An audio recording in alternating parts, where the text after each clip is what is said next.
Hi, this is Adam Ballinger. Today we're going to practice going deep without collapsing. We're going to start this in second warrior pose with your right foot at the front of your yoga mat. Come into second warrior, and then we're going to move right into a prep for Parsvakonasana with your elbow on top of your thigh. Press down through your forearm to make your ribs go up. This isn't automatic, it's something you have to create.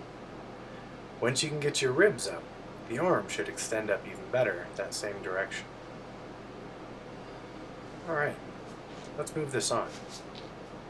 To shift sides, you can either do a chaturanga vinyasa or simply come into downward facing dog pose and meet us on your second side in just a second. Let's work your left foot to the front of your yoga mat and shift into second warrior pose.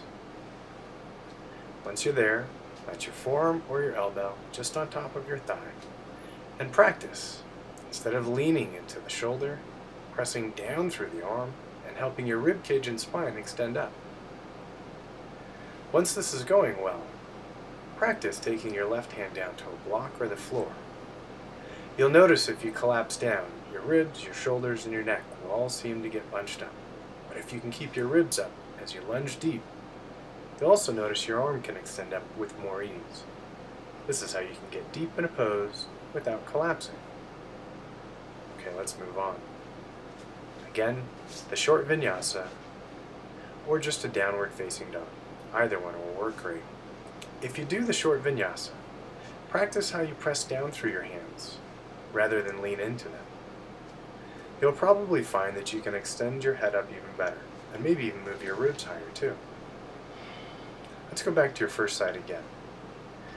This time, plant your right hand on the floor or a yoga block.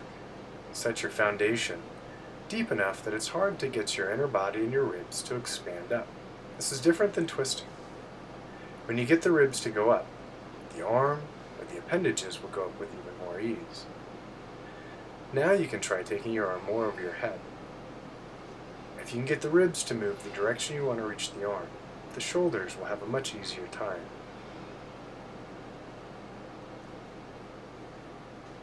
Let's move through second warrior pose.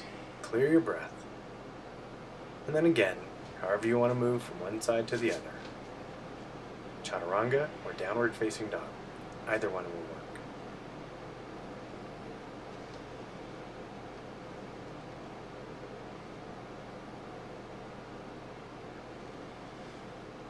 From downward facing dog, let's work your left foot to the front.